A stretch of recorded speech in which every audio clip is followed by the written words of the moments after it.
అన్నమయ్య జిల్లా గుర్రంకొండ మండలం పారంపల్లి గ్రామానికి చెందిన గౌతమి అనే మహిళపై యాసిడ్ దాడికి పాల్పడ్డాడు గణేష్ అనే యువకుడు. ఇతన్ని కఠినంగా శిక్షిస్తామని అన్నారు మంత్రి రాంప్రసాద్ రెడ్డి. శుక్రవారం మంత్రి రాంప్రసాద్ రెడ్డి బాధిత మహిళను పరామర్శించారు.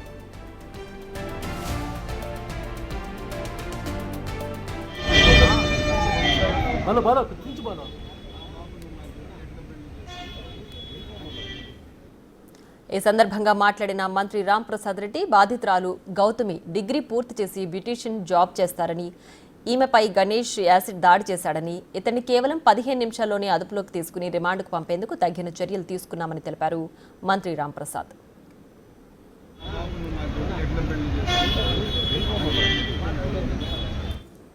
జిల్లా గుర్రంకొండ మండలంలో ఈ దురదృష్టకర పరిణామం జరగడం చాలా బాధాకరం. దీనికి ప్రభుత్వం తరఫున మా తరఫున దిగ్భ్రాంతిని వ్యక్తం చేస్తున్నాం. ముఖ్యంగా ఇలాంటి కార్యక్రమాలు జరిగినప్పుడు మా ముఖ్యమంత్రి గారు అయితేనే, మా ప్రభుత్వం అయితేనే బాధితులకు ఎల్లవేళ సహకారం అందించడానికి సిద్ధంగా ఉన్నాం. దానిలో భాగంగానే ఈ సంఘటనను ఖండిస్తూ మా యువ నాయకులు లోకేష్ బాబు గారు అలాగే హోమ్ మినిస్టర్ కూడా స్పందించడం జరిగింది. బాధితురాలికి మెరుగైన వైద్యం కోసం ఈరోజు బెంగళూరుకు పంపించడం జరిగింది.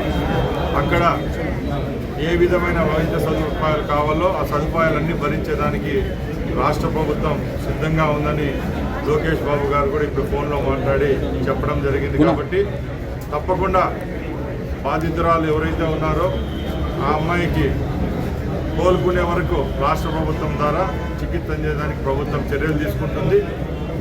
ముఖ్యంగా ఇలాంటి సంఘటనలో ఎవరైతే పాల్గొంటారో వాళ్ళ మీద కఠిన చర్యలు తీసుకునేదానికి మా పోలీస్ యంత్రాంగం కూడా సిద్ధంగా ఉంది. ఈ సంఘటన జరిగిన 15 నిమిషాల్లోనే ఎవరైతే నిందితులు ఉన్నారో వాళ్ళు అరెస్ట్ చేయడం, అలాగే రిమాండ్లోకి తీసుకోవడం కూడా జరిగింది. ఇలాంటి చర్యలు రాబోయే కాలంలో కూడా జరగకుండా మేము ముందు జాగ్రత్తగా వెళ్తాం.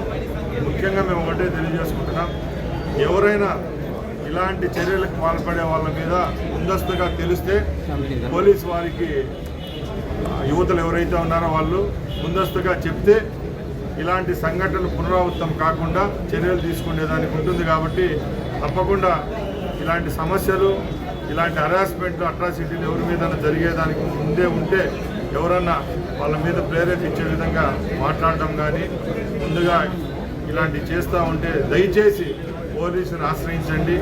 తప్పకుండా ప్రభుత్వము, పోలీసు వారు మీకోసం పనిచేసేందుకు సిద్ధంగా ఉన్నాం. ఇప్పుడు అలాగే మేము ఒకటే చెప్తున్నాం, ఆ రోజు పొంగనూరులో కూడా ఒక చిన్న 3 ఏళ్ళ బాలికపై ముఖ్యమంత్రి గారు అయితేనే, హోమ్ మినిస్టర్ అయితే స్పందించి ఆ ఘటనా స్థలానికి పోలీసులు వెళ్ళి ఏ విధంగా స్పందించారో ఈరోజు ఈ ఇన్సిడెంట్లో కూడా తప్పకుండా బాధితురాలకు న్యాయం జరిగే విధంగా చర్యలు తీసుకోవడం జరుగుతుంది.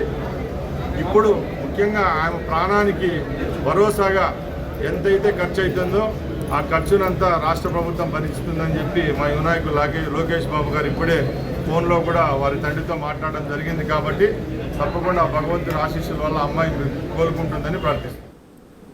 మహిళలపై యాసిడ్ దాడులకు పాల్పడే వారిని అస్సలు సహించేది లేదని, అలాంటి వారిని కఠినంగా శిక్షించడం ఖాయమని అన్నారు మంత్రి రాంప్రసాద్. ఇలాంటి ఘటనలు పునరావృతం కాకుండా ఉండేందుకు మహిళలు ముందస్తు జాగ్రత్తలు పాటించాలని, ఎవరి మీదైనా అనుమానం కలిగితే వారు వెంటనే పోలీసులను ఆశ్రయించాలని సూచించారు.